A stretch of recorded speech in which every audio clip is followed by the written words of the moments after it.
মাজার মাজার মানে একটা দর্শনীয়, যারা সন্ত ছিল, মুসলিম সন্ত,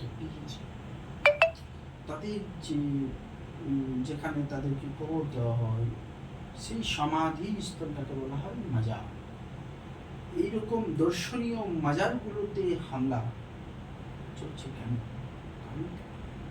পিছনে কি রয়েছে? মানে বোঝা যাচ্ছে যে কোথাও না কোথাও এই একটা কথা আছে না, বুদ্ধিমানকে ইশারা যথেষ্ট। তো কথা হচ্ছে কোথাও না কোথাও টলারেন্সকে শেষ করার চেষ্টা করছে, কোথাও না কোথাও টলারেন্সকে দাবিয়ে রাখতে চাইছে।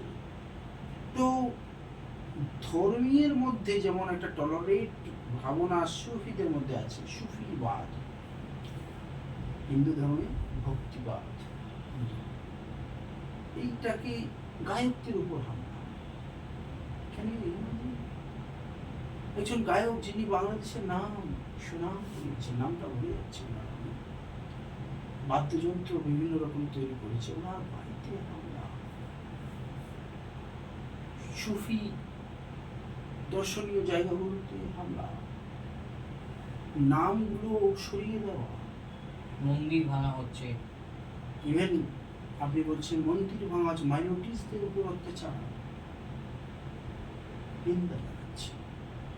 প্রত্যেকটা দেশের ইন্টারন্যাশনাল আইন অনুসারে মানব, আমরা কিন্তু সে যে ধর্মে থাকি না কেন, সর্বপ্রথম আমরা মানুষ, আমরা মানব জাতি, আমরা এক জাতি, মানব জাতি। সেই মানব সম্প্রদায় মানবতা বিরোধী কোনো জিনিস মেনে নেওয়া যাবে না। হিন্দু, খ্রিস্টান, ওখানকার যা রিলিজিয়াস মাইনরিটিস আছেন, যে ধরনের মাইনরিটিস আছেন, তাদেরকে উচিত আমাদের ভারতবর্ষের সরকারকে এই বিষয় নিয়ে আরও বেশি বেশি কাজ করা উচিত, যে কীভাবে how to protect minorities in Bangladesh. যে আপনি আমেরিকা এবং চীনের প্রসঙ্গ টানলেন, তো সেক্ষেত্রে কি আমেরিকা এবং চীনের লড়াইয়ের মধ্যেই পড়তে হলো শেখ হাসিনাকে? ঠিক ঠিক ঠিক, অবশ্যই। জিও পলিটিক্সের যা সাবজেক্ট, যা জিও পলিটিক্সের যে এরকম ব্যাপার আছে, আমেরিকান পলিটিক্স কিন্তু যেই আসুক না কেন, একজন জনসন নামে আমেরিকান রাষ্ট্রপতি ছিলেন, কি জনসন নামটা আমি ঠিক মনে আসছে না, জনসন নাম আছে, উনি বলেছিলেন আমেরিকার যদি বন্ধু হয় তবুও আমেরিকার শত্রু হলে তো খারাপ আছে, কিন্তু বন্দী হলে আরো বেশি খারাপ। অর্থাৎ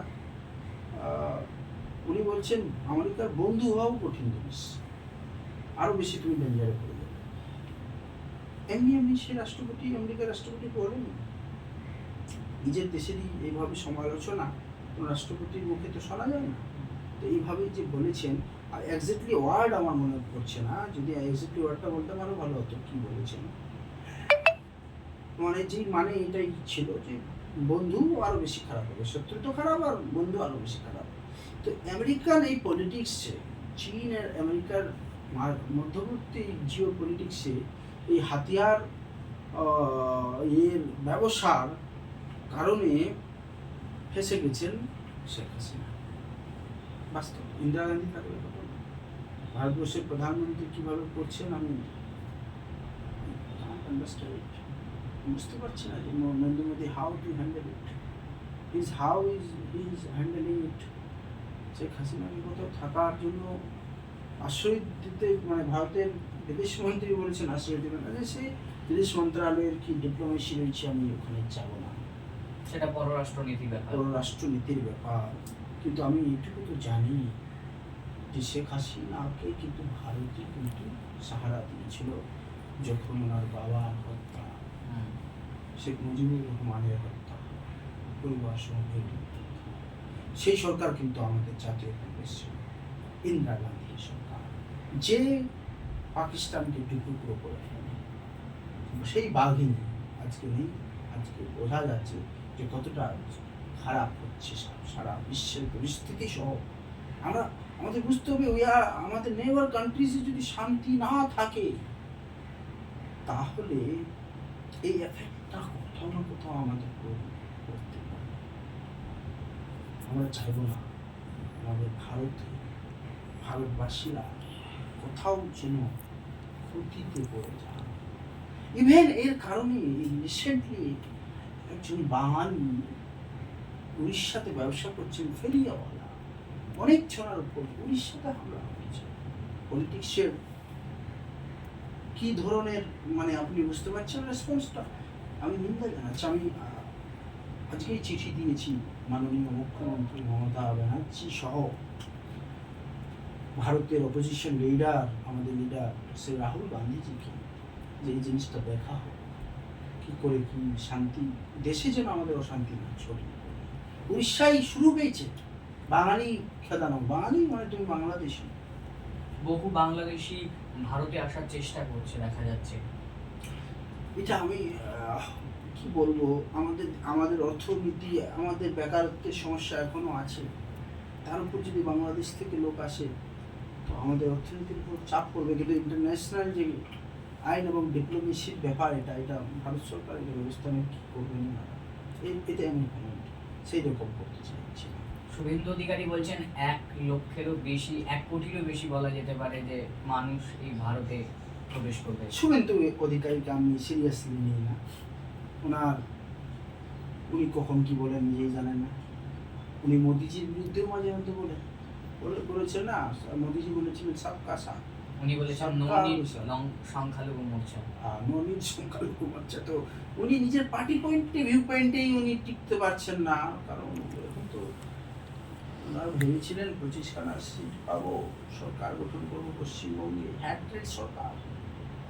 তো মানুষ দূর দূর করে তাড়িয়ে দিয়েছে। ইন্ডিয়া জোটেরই এসছে। তবু শুভেন্দু অধিকারী যেন মমতা ব্যানার্জির মানে কি বলবো, চেলা বলা যায় কি না, চেলা, পলিটিক্স ভাষায় অনেকে চেলা বলে। তো মমতা ব্যানার্জির শিষ্য, ভালো শব্দটা ইউজ করছি, শিষ্য। তো ওনাকে সিরিয়াসলি নাও নিতে পারেন। বিরোধী দলনেতা সিরিয়াসলি তো নেওয়া উচিত, কিন্তু সিরিয়াসলি কথা বলবেন তবেই না নেব।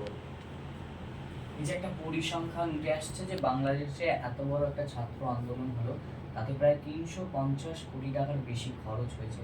সেই টাকা কি তাহলে কোনো বিদেশি শক্তির হাত থেকে এসেছে? শুরুতেই বললাম, this is the very tough geopolitical crisis in the world. এই সমস্যাটা খুব টাফ সমস্যা। ডিপলি স্টাডি না করলে you cannot identify, you cannot find out the actual thoughts. যদি আপনাকে অ্যাকচুয়াল থটসগুলো নিতে হয় তাহলে আপনাকে জিওপলিটিক্সে জানতে হবে যে আমেরিকান পলিটিক্সটা কি, even how they are using the religions. আরএসএসকে যেভাবে ইউজ করানো হচ্ছে, ওখানেও কোনো রকম বাংলাদেশেও one type of RSS use হচ্ছে, বুঝে যান। ওখানে ধর্মীয় নামে একটা পার্টিও আছে, তো বুঝুন না, সেই আরএসএসকে ইউজ করছে। তো ফান্ডিং তো অলরেডি আছে, ফান্ডিং করার দরকার নেই। এই যে এই রাজ্যে দেখা যাচ্ছে যে একের পর এক এই যে আরজি করের ঘটনা বলুন বা অন্যান্য যে অনেকের প্রতি যে অত্যাচার, তাহলে কি এই রাজ্যে যে একটা খুল্লা যে গুন্ডা রাজ চলছে, সেই গুন্ডা রাজ কি কখনো থামানো যাবে না? নিশ্চয়ই থামানো। এই বাঙালি বিপ্লবরা ইংরেজকে তাড়াতে পারে, ব্রিটিশকে তাড়িয়ে দিতে পারে, ইংল্যান্ডের সরকারকে হেলিয়ে দিতে পারে। তো এই বাংলার বাঙালি বিপ্লবীরা, আবার এই বাঙালিরা, পশ্চিমবঙ্গবাসীরা, আমি বলবো পশ্চিমবঙ্গবাসী, এখন এপার বাংলা ওপার বাংলা হয়েছে বলতে গেলে একটু কনফিউজ হয়ে যায়। তো পশ্চিমবঙ্গ যারা আমরা বাসী আছি, অধিবাসী আছি, ভূমিপুত্র আছি পশ্চিমবঙ্গের, এই ভূমিপুত্রদের দায়িত্ব এবং এরা পারবে, এটাই আশা রাখছেন? আশা রাখছি, এবং হবে। নতুন আলো জ্বলবে, নতুন স্বপ্ন দেখব, নতুন স্বপ্নের বিবরে আমরা আবার আসবো, ন্যায়ের দিশা নিয়ে আসবো। অমিত শাহ বলছেন যে 2029-এ আবার প্রধানমন্ত্রী হবে নরেন্দ্র মোদী, যেখানে বিরোধীরা এত শক্তিশালী, বেশ শক্তিশালী হয়ে তারা ইতিমধ্যেই প্রচার সারতে শুরু করেছে, সেই পরিস্থিতিতে দাঁড়িয়ে অমিত শাহের এই মন্তব্য। স্বপ্ন দেখছেন, স্বপ্ন দেখতে দেন। সত্যি হবে সব? Why are you interfering in his dream? কেন আপনি ইন্টারফেয়ার করছেন ওনার স্বপ্নতে? এত সুন্দর স্বপ্ন আর দেখাও তো খুব কঠিন জিনিস। দেখতে পেরেছেন, এটাই ভালো। কোনো এক সাংবাদিককে, অমিত শাহজিকে আমি সিরিয়াসলি নিই না এখন, আগে নিতে হচ্ছে। এই জন্য ভারতবর্ষের ইউনিয়ন গভর্নমেন্টে উনি হোম মিনিস্টার আছেন, স্বরাষ্ট্র মন্ত্রকে আছেন। তো অমিত শাহ বলেছিলেন 2050 तक মোদি কা রাজ চলেগা, ইন্টারভিউতে বলেছিলেন, যেটা রবিশ কুমার এনডিটিভিতে কিন্তু অখিলেশ যাদব এর একটা ইন্টারভিউ নেওয়ার সময় উল্লেখ করেছিলেন। अखिलेश यादव उत्तर दिए 2050 तक अगर मैं ठीक से साइकिल चला पाता हूँ तो